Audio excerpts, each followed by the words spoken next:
Miss Priya Balasubramanian's debut novel is Alchemy of Secrets. A graduate from Christian Medical College Vellore, she is a gastroenterologist and transplant hepatologist and is currently in Sacramento, California. Her non-fiction has appeared on NPR, Scoundrel Time and ROAR, and her fiction has been featured on Litro in the UK. We welcome you to the stage. Mr. Andrew Fernando is a writer and satirist based in Colombo. His book, Upon a Sleepless Isle, is an account of his travels through his homeland.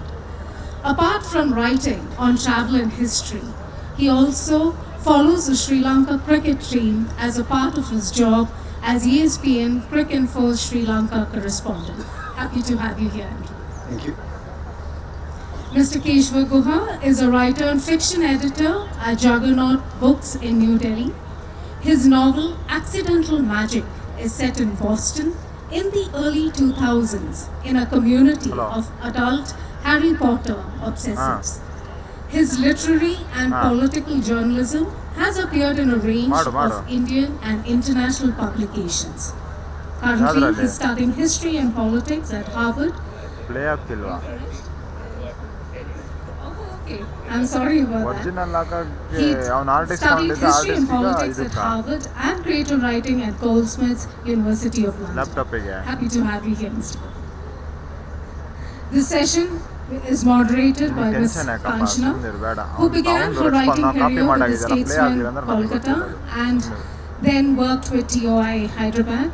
She's been writing for almost 20 years. Her online company called Right Word conducts online writing courses to help women learn the art of freelance writing. She's written for numerous reputed publications in the country. Nobody's Child, a dark and twisted thriller, and A Forgotten Affair are her books, both published with HarperCollins. Over to you, Ms.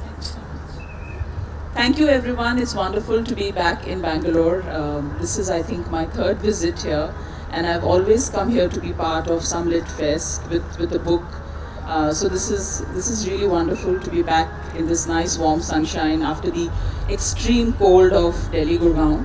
And what better topic to be talking about than where book ideas come from. I think that's one of the questions which authors, writers are asked most often. And you know, while I'm sure my co-panelists would agree that while we love talking about our books, the moment people ask us where we get the idea from, we just draw a blank. We just, because ideas come in from so many sources, from so many directions and from so many things. It's so difficult to talk about where the idea came from. So I'm eagerly looking forward to knowing about the books of my panelists here and where they got the ideas from. And while I was doing a little bit of research on the subject, Stephen King, the most popular best-selling author in the world, who's written some more than 55 books. I'm like struggling with my second.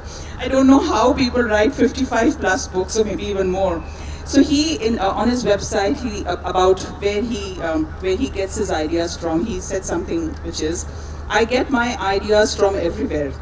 But what all of my ideas boil down to is seeing maybe one thing, but in a lot of cases it is seeing two things and having them come together in some new and interesting way, and then adding the question, what if? What if is always the key question. So I think this is a very pertinent point he makes, that the idea for a book is never really from one particular thought or one particular news.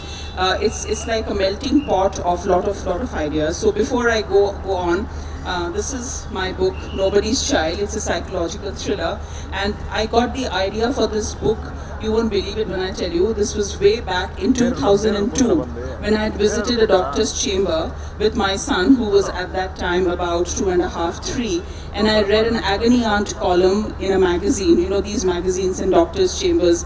I read an agony aunt column where a woman was writing about her marital problem, that she had kind of confessed to having premarital sex with someone else on her honeymoon to her newly married husband. So, that idea stuck on in my head, and at that time, I used to write for various publications. I wrote about the importance of honesty in a relationship, and I knew that someday I'm going to be writing a book, a complete story on this, and so from 2002 to today, so that's how long this idea has been, kind of churning in my head. So I'll start with Keshava. He's got a very interesting, his book. Keshava, hold up your book for people to see, The Accidental Magic. So tell us something about how you got this idea for the book. Well, firstly, I'm from Bangalore. I live in Delhi now, but I grew up here. I am a Bangalorean, so it's always lovely to be here and to be able to talk about books here. In a city where I grew up, and grew up basically reading books. So writing fiction is some combination of imagination and technique, right? And technique, so the technique part is the easier part to explain. I often do it by analogy to sport, right? So it's like if you're, when you're practicing, you're playing football and you're practicing taking penalties, and you practice, taking the top left corner, the top right corner, the bottom right corner, chipping the keeper, etc. That's technique, and even with writing, it's not that different. That there are skills you learn through practice, right? And then, but the imagination part, which is I suppose where what we're really talking about here in terms of where ideas come from, resists that kind of easy explanation. In my case, now I've only written one book. I've only published one book. I'm writing another book, so it's hard for me to speak with too much authority, right? But in my case, ideas for novels always start with a character or two characters. It's never it's not a setting or a concept or a plot. Those things follow later. It starts with a person or two people. And in this case, so this book, look, there were two people. They're not people I know. I mean, they're imaginary people, but they just appeared to me when I was.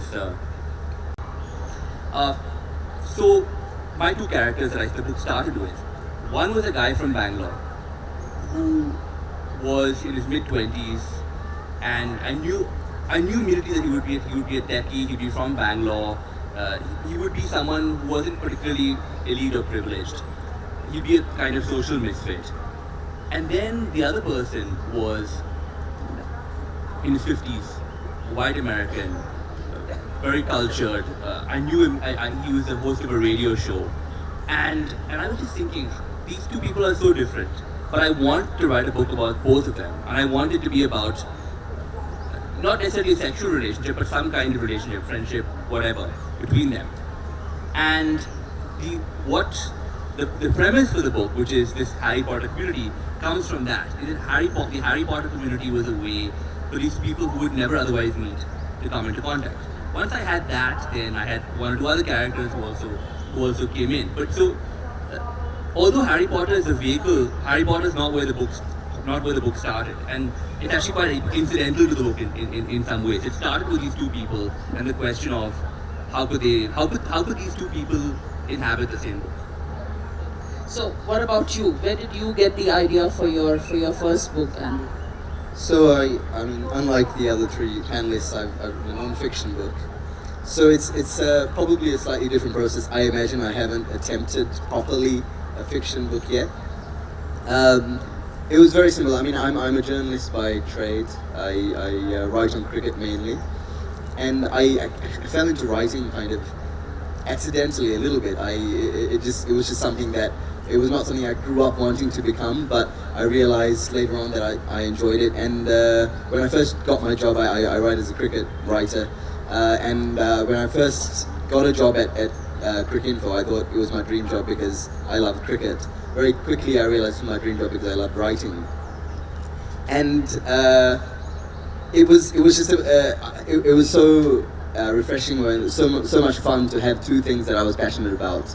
And to be able to meld those things together. I've always been a big fan of travel. I've always wanted to travel a lot, and I thankfully, because of my various jobs, I've been able to do that.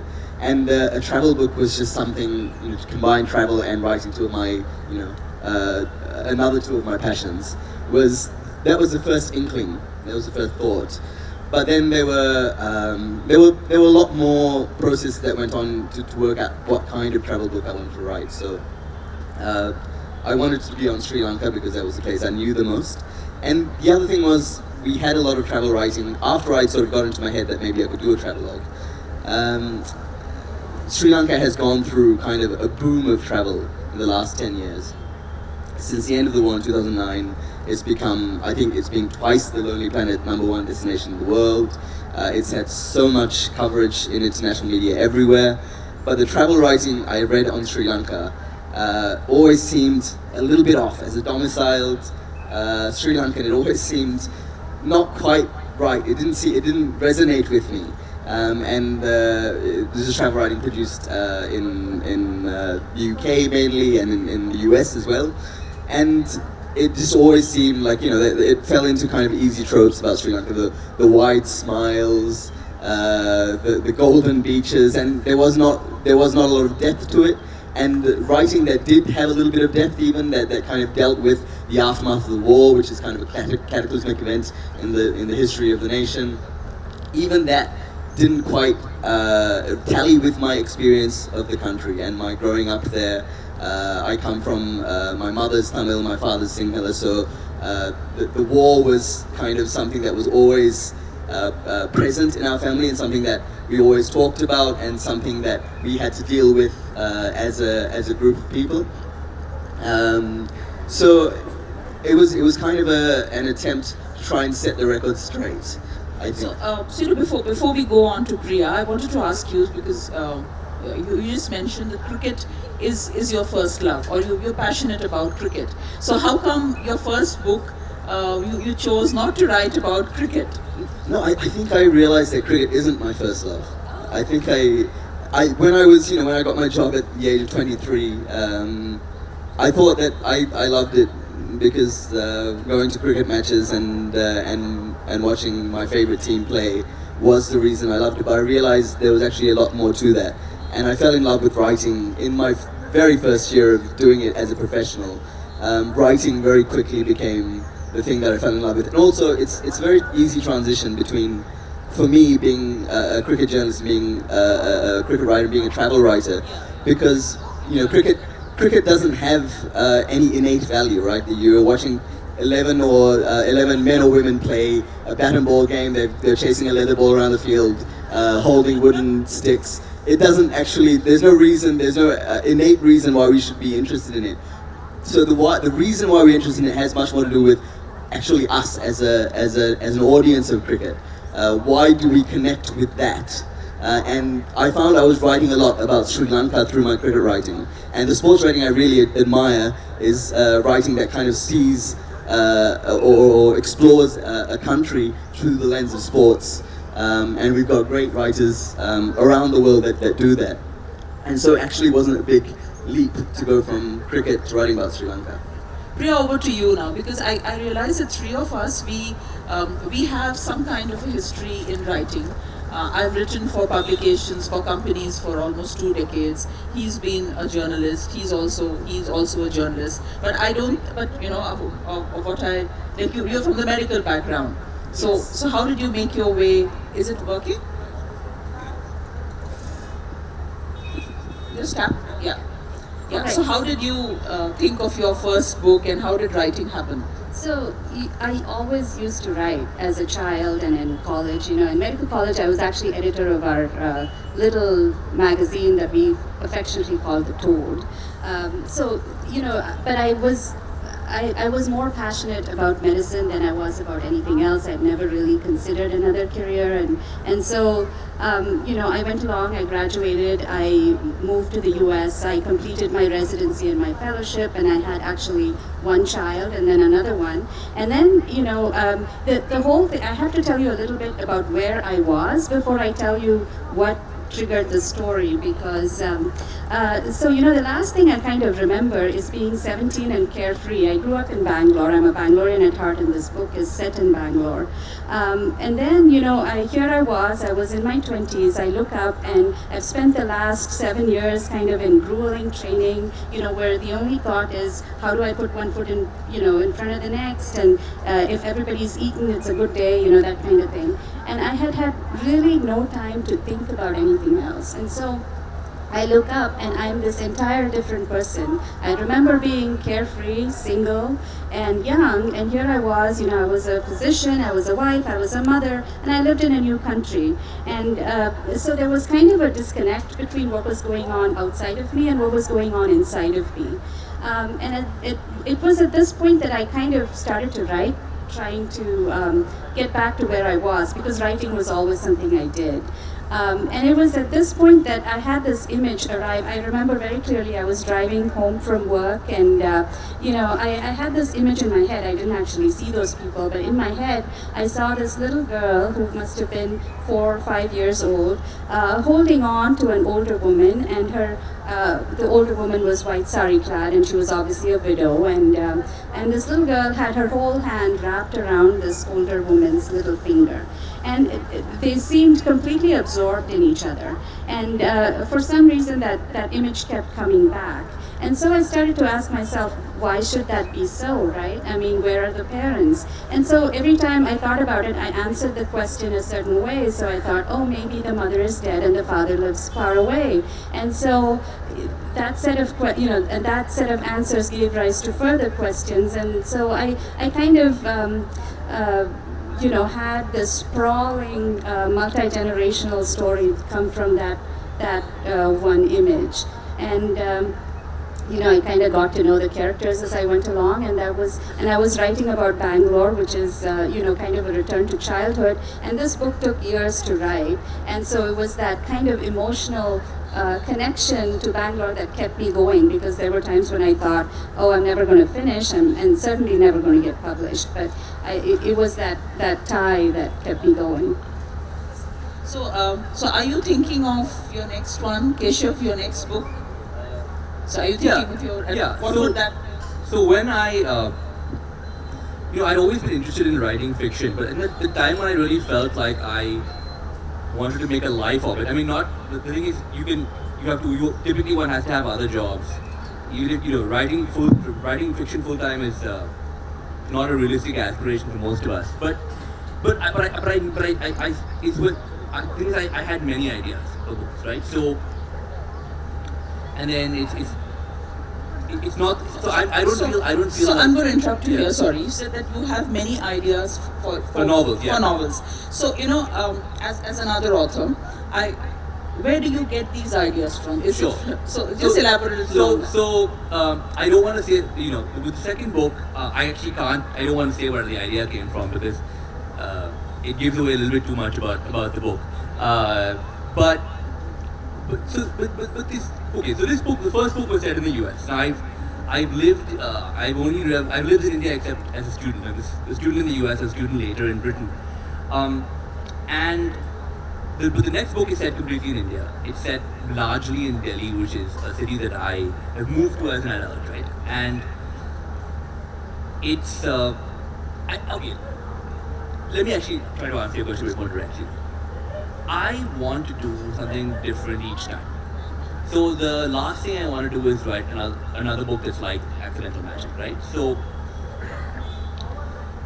having finished this book, when I looked at the ideas that I had, the one that I was most drawn to was something that was very, very different. And it was different, I think, in a few ways. One, it's set completely in India. Set in absolutely contemporary India, today's India. It's more sort of plot-driven and eventful, I think, than the first book. It'll have more to do with what's happening in India. And finally, it's satirical. I mean, it's a kind of black comedy is what I would call it. And I think that just made, to me, seemed, I don't know how many of you have ever lived in Delhi, but at least it seemed to me to be the obvious way to write about Delhi.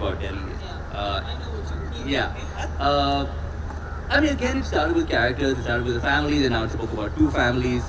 But there was very much an impulse. So, Accidental Magic is a very interior novel. I mean, a lot of the action happens inside people's heads. It's really concerned with things like, why do we do what we do? Why don't our friendships work out? Why are why do some people choose loneliness and unhappiness? Things like that. And the next book is, will be, as I said, more of a Will be story, quite different. more of a story, some elements, not of magical realism, but of surrealism or that kind of thing. So, yeah, trying to do something very, very different. Very interesting. What about you? Are you planning to move out of non-fiction and maybe write a fiction? I was afraid you were going to ask me that. I really don't like talking about what I'm next working on. I so agree with you, and I'm really sorry because I also don't like talking about my next one. I'm extremely superstitious. Yeah. No, it's not out of superstition. I just think I haven't worked it out in my own head, so I don't really want to give. And I feel like it's such a process. Even this writing a non-fiction book, it turned out so much more different than I had conceived of it.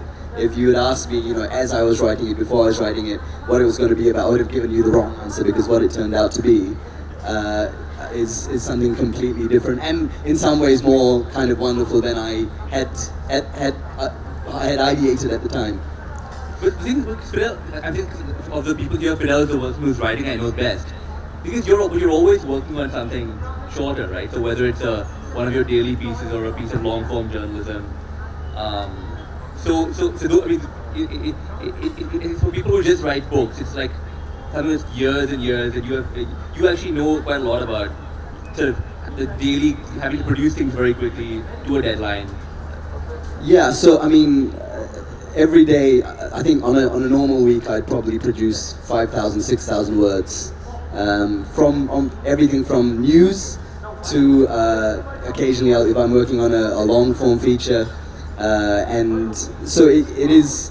I do that sort of production of words is always there, but in a way, like books are so different, is because I feel so invested, so much more invested in writing a book, and in this, it's something that you sort of pour your whole self into, because you don't have a deadline, right? So when you're writing as a professional journalist, there are other people who depend on you to give you their copy on time. The copy has to go up on the website or in the newspaper, and as part of your job as a professional journalist is to produce that in a timely fashion, in a way that can be read and understood and enjoyed.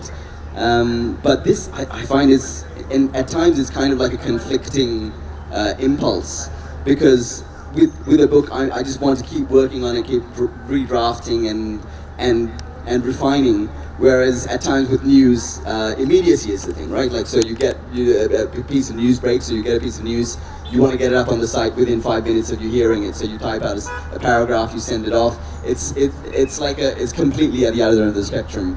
I so relate. I can so relate to what you're saying, because I used to be a features writer for decades, and I've kind of written for companies. So all those projects, all those writing projects which I would work on, there would be articles, or there would be brand promotional articles, or stuff for house journals. I would be constantly ideating and finishing them, and they're time bound. You can't just sit with them and mull over it for weeks, because someone is paying you for a project, and that needs to be done in 3 days or 2 weeks or a month when you're working on project. And having done that for almost 17, 18 years, I so enjoy the entire process of being with a book for a couple of years, and the whole story, just marinating in my head, if I may use that metaphor, and the characters begin to come alive, and they begin to and you have a secret family of yours with these characters. So Priya, tell me, what is your process, and what is your next book going to be like, if you like to talk about it? Before I do that, I actually can relate to that. The writing about facts seems so much easier. There are a set of facts and you write about them, which is what I do every day when I write patient histories, or even writing for medical journals. It seems to involve a different portion of my brain that's unemotional. And I think for me, the key really in finding a project that I'm invested in is to have that emotion associated with an image usually. And I never realized that I was this visual person. I've never been, I was a bookworm, to use that word, and very much a person of words. And I thought in kind of two dimensions. But I find that for fiction, I usually, I have a lot of ideas, but for them to really stick and for them to go through to completion, there has to be an emotion that that image evokes. And so the next, and like a lot of writers, I want to avoid every mistake I made with my first novel. So my second novel is going to be completely different, right? But so no multiple perspectives, single person, hero's journey type of thing. But actually the project that I'm working on is a set of short stories. I find them easier to kind of get into and get out of, and so they're less intensive. I'm not ready for, another intensive.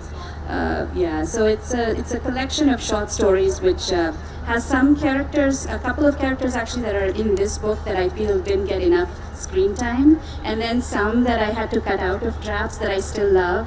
But when I sit down with them, and each one of them has their own story, and it all kind of ties up in the end to a climax. But when I sit down with them, I usually, to start the story, I usually see an image. And for example, one of the stories that I wrote and was published recently is Flowers for Kamala, and it begins with, how jacarandas bloom in February in Bangalore. And I saw that, and to me that evoked walks that I took with my dad. So, so I knew it would finish, you know what I mean? So.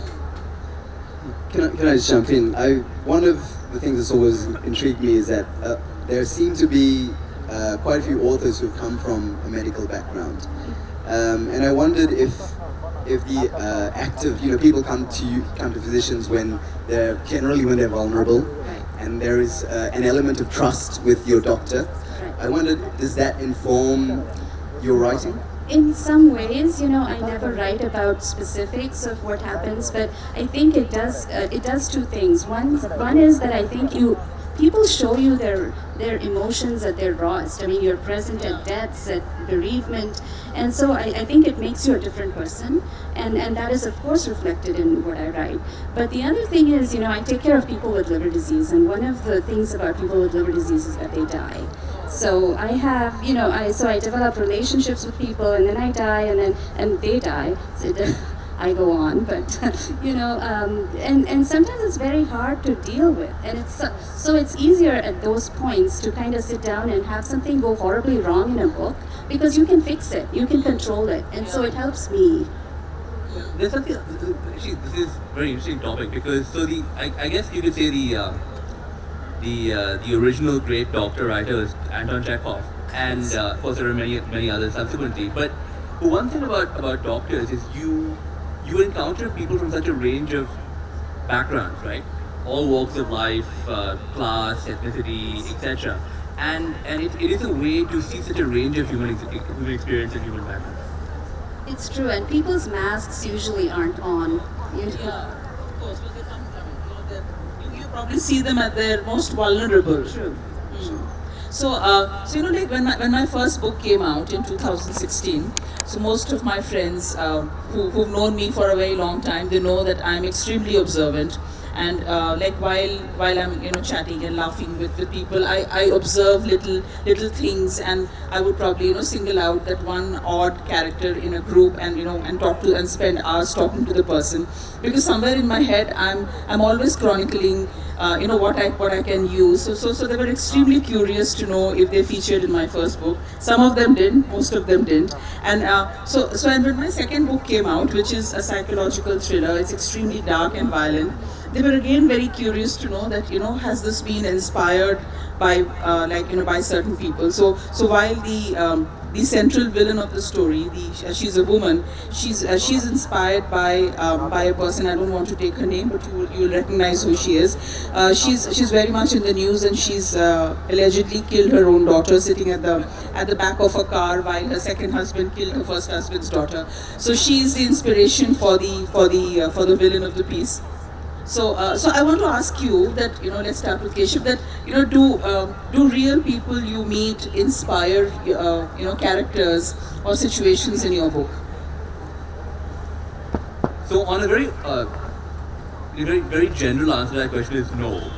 In that the reason I'm drawn to writing fiction and reading fiction is that I want to be somebody else from myself. So the Japanese have a distinction between what they call, I don't know what the Japanese words are, but the concepts are a true novel and an I novel.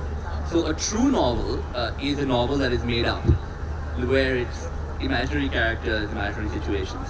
An I novel is what today we call autofiction, or the Japanese have had the concept for a long time. It's using the novel form to tell basically your own stories, right? So at least thus far, all the things I've wanted to write have nothing to do with me, my family. When people I know have read this book, one of the first things they say is, "You don't recognize any of the people in this book. You actually made them up." Yes, I did. But of course, everything that one writes is, experience does filter into it, right? But more through what you describe about observation, right? So it's not like Tolstoy famously came up with the idea for Anna Karenina came because he'd read this newspaper report of this woman who had shown herself in front of the train because she couldn't be with her lover, and so I haven't had that experience yet of reading something and something true and saying that actually thus far my ideas have actually come from that place that one can't explain. Is there a bit of you in any of the characters? So there are bits of me in each of the characters, sort of in ways that you wouldn't expect. So actually in this book, the two American characters are much more like me than the two Indian characters are. But no, they're all. I mean, they have bits of me, but no, I really see them as their own people. Like, they are. No. Priya, what about you? My book is completely fictional. I get asked a lot about whether it's autobiographical because the protagonist is kind of similar to me in age, ethnicity, and where she grew up. And I've heard first novels are autobiographical. I'm so glad that none of the horrible things that happen to people in this book ever happened to me. And to answer your question about whether it's based on real people, no, it's not. I think it's freeing to kind of have complete fiction. But it is kind of built on a scaffolding of history and politics that's real. So, part of this is set in the aftermath of the Babri Masjid demolition, and then another story. There are 2 or 3 interweaving stories in this novel. The other part happens during the emergency. So what I've tried to do is make sure that it kind of rests on a foundation of this could happen, so it's plausible for the reader. So that involves a lot of fact, but all of the characters and everything that happens to them is completely fictional. Fidel, what about you? Tell us something about your writing process, because obviously in a non-fiction, you and your experiences, come in a very different way. Yeah, writing process is an interesting one because I have different writing processes at different times. I'm kind of a very bipolar writer where I sometimes write incredible amounts of words in a very short space of time, and at other times I'm completely dry. It kind of depends on inspiration and if I feel inspired. I've not really found that anything, a routine or something works for me. I know that many other writers do find that. So do you write in the morning? Do you write late at night? Both. Generally when other people are asleep, I find that's the least distraction. Sometimes, this book got written it's half late at night, so I'd start at 11 a.m., finish at 5. And if I had a lot of work, or say I had a test match to cover, I'd wake up at 3 a.m., write till 8, and then go and write on the test. And I actually found that I didn't feel like that was an exhausting day, really, because I was so much enjoying the writing. And when I got to the test, I found that having written earlier in the day, I was already in a groove. And actually my work wasn't like my work was diminished, or my work for Cricinfo was diminished in any way by my having done 5 hours earlier in the day. But I think that's what, first books, especially non-fiction books, you don't really get a lot of time off to do that. Once you're a little bit more of an established author, maybe you get some time off to write a book. But you very much have to moonlight your first book. And that was the process for me. What about you, Keshav? You kind of juggle your writing with a full-time job. No, when I wrote this book, I didn't have a day job. I was totally freelance, and so it was freelance journalism plus writing the novel. And to this book was primarily written in the afternoons for whatever reason between lunch and dinner. Tended to be that big chunk when I would do it, and I would usually whatever any other work I had to do I would do in the morning. But I'm still working out now, But I think the great thing that I haven't been a proper working journalist. I've always been a freelancer. The great discipline that journalists have is knowing that because they don't have a choice, right? They have to deliver what they have to do that day, and so it really gives you the discipline of understanding that writing. This thing called writer's block. Now, of course, it does exist, but a lot of the time it can be a bit of an excuse. I Right? so agree with you. Yes. Totally. I think it's just an excuse not to write. And research too. That's another excuse. You can just, fall into that hole and tell yourself that, oh God, I'm just getting to know more and more and more. Should we open up the question? I think we should, unless you want to share something about your writing process, how did you manage your full-time practice with Sunday mornings were my time to write, and Friday mornings, because I had Friday mornings off for, some Friday mornings off, so I wasn't completely full-time, but I could only write in an empty house because and distractions. And I was lucky that, I went to a couple of retreats where all I did was write. And then there was an act of desperation when one of my friends lent me their unused travel agency office. So I had one room with no windows and one poster. And I went there every day at 8:30 in the morning and finished at 5:30. And those 2 weeks, I think I wrote a third of the book. So I think we'll open up to questions now. Great. So if someone can just pass the mic around, please. There's a gentleman in the black t-shirt here. Let's start from... Hi. Good afternoon. So this question is to everyone. So when you write, what are the percentage of punctuation and grammatical errors that you witness in your first draft? Like if you rate it like from 1 to 10, and do you feel like very ashamed looking at them? Sure. So I want to just stipulate first. So when you write fiction, it's a little different when you're doing newspaper journalism. When you're writing books, what is a punctuational or grammatical error is not clear, right? So let me tell you what I mean by that. Quite a few of the punctuation and grammatical errors are intentional, in the sense that there is no, and this is where writers and copy editors are always in disagreement. There is no perfect way to write a sentence. I might choose to start a sentence with one word, which sounds non-standard, because see, one of the things about writing prose is that it's not that different from poetry in the sense that we actually care what the words sound like. We care about the rhythm of the sentence, right? It's not just the meaning of the sentence. It's also, prose also has a music to it as well. And just as there's no one way in which the melody of a song has to flow, it's the same for a sentence. Sometimes I might. Take the question of starting a sentence with and or but or these things that we're told not to start. There are often perfectly good reasons to start a sentence, as long as you know what you're doing. But there's another answer to your question, and that has to do with writing the way in which different people work. Some people like to write their first drafts really quickly. I'm not one of those people, right? I'm very painstaking over every sentence. I work very slowly, and so I don't have too many unintentional errors the first time. Maybe many literary mistakes that I've made, but if I was focusing on getting that first draft down really quickly, then more of those things would come in. So I also agree with him that my first draft, as it is popularly called, the vomit draft, is not exactly a vomit draft for me. So I take a lot of time to kind of finish the first draft, and unless and until I'm happy with the chapter, with the paragraph, or with the section that I'm working on, unless and until I'm happy with it, I don't move on to the next. So that kind of weeds out a lot of errors. Okay, so. Good afternoon, everyone. My question is an extension to your previous answer. So the topic is ideas. So I want to know, like after the third or fourth draft of editing the book, how do you maintain your focus and clarity and objectivity when editing? Because you already invested so much in second or third round of editing. So how do you maintain it like so on after that? That's a tough one.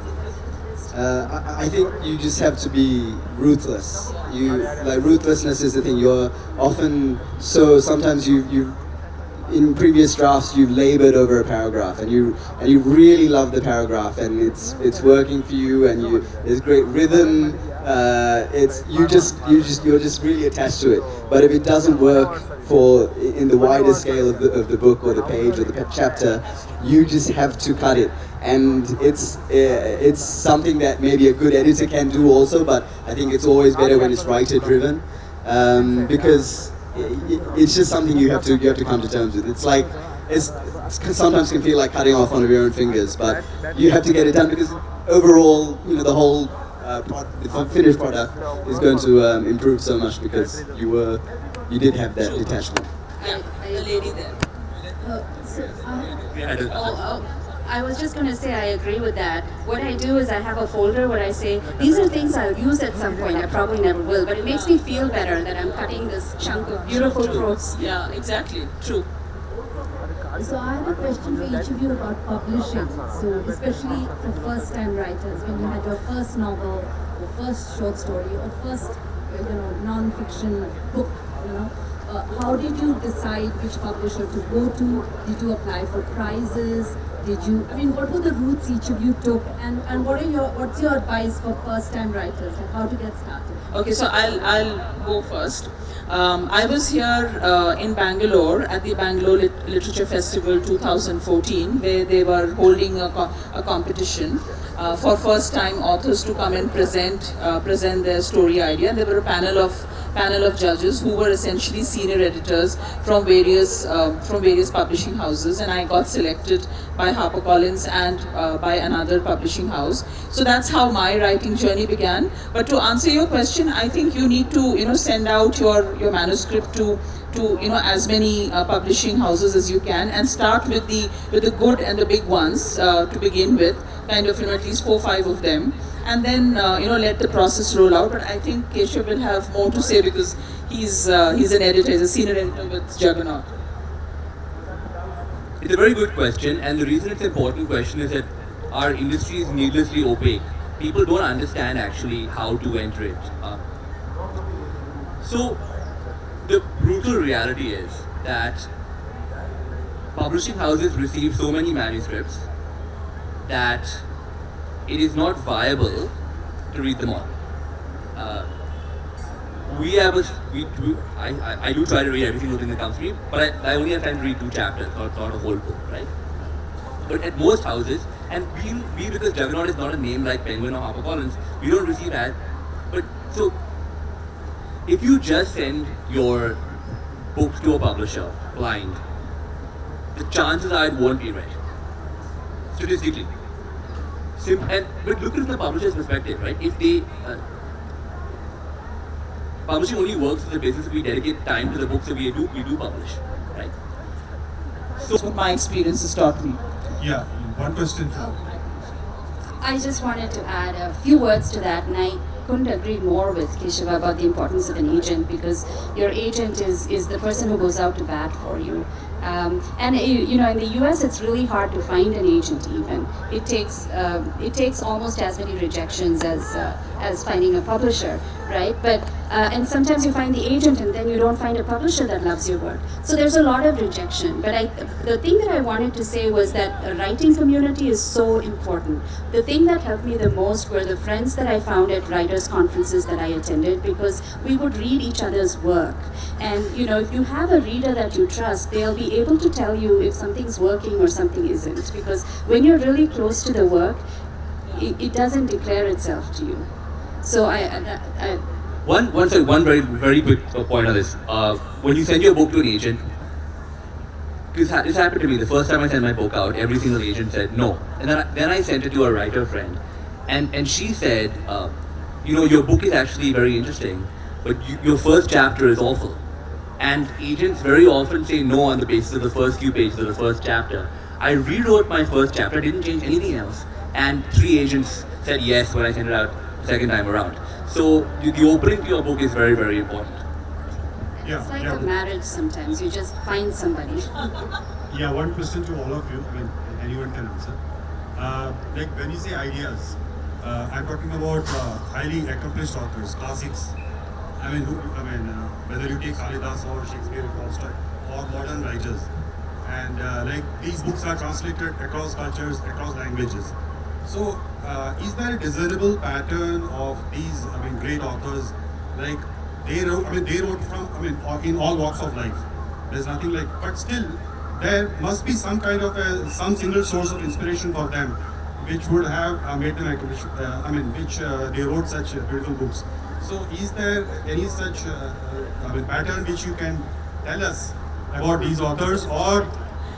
I think, I read a book by, I think it was Jane Smiley on craft. And what she said was, there's only 7 types of stories. If you actually take any book that you love, you will find that it fits one particular pattern. So, as writers, it's useful to know those patterns, right? So the commonest one is a hero's journey, where there's a kind of quest to find something. And so, it's helpful to know, and that's what I think as writers we spend a lot of time talking about. It's kind of the technicality of it, but I don't know if there's one surefire. I don't think there is any magic potion which you can drink and come up with. I wish there was, but there isn't. So you just have to, I think, observe life and absorb what you see, what you hear, what you read, and then it's just a melting pot in your head where something just sparks off, and that little spark is just momentary, and then an enormous amount of hard work goes into, making that spark last longer and become a story. Yeah, I just had a conversation about this with an author friend of mine. She's written 3 very good books, very well received books. I won't mention her by name because I'm not sure she wants me to say this. But she has three very good books. All 3. One came to her in a dream. One was sparked off by a conversation she had with a very young daughter at the time. The other one was something that she remembered from her childhood. But this is just an episode, and that was actually her 3rd book. So it's, I think, that seems to be, I don't know if there are any authors that say this is the process for the idea every single time.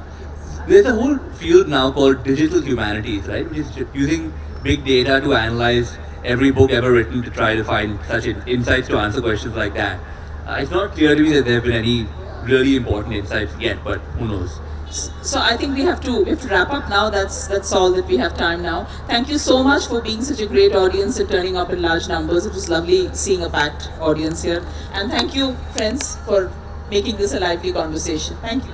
Thank you. Thank you. Oh, I'm so sorry, there's one question. Okay. Okay. Define the agent. I published till now. I think you might know Sunil Gangopadhyay. Yes, of course. I have translated his book. Okay. Even my one's book is also there. Okay. But I don't know yet the agents, so-called agents. I know publishers. I have gone to the publishers many times. But I don't know yet agents. Who are the agents? Will you please define? Okay, I'll answer your question factually. Firstly, agents are a new phenomenon in India, and they don't tend to exist in Indian languages. So it's only in English really that we have agents. In Indian languages, the publisher acts as the agent. So Perumal Murugan's Tamil publisher is his agent, for example. We have someone, and she's somewhere around here, the first literary agent in India is somebody called Priya Vasudevan. She created that field in India, and she used to be involved in this festival. And then, Fidel's agent, Shruti Devi, is an Indian agent. Meeta Kapoor. And then Sunil Gangopadhyay himself, his estate, is represented by an agent called Kanishka Gupta. So these are some of the agents who are there in India, and you can contact any of them. So I think we have to wrap up now. Please, our books are available at the bookshop. Please do buy, and we'll be headed there to sign copies for you. And thank you so much once again. Put your hands together for this panel. Thank you all.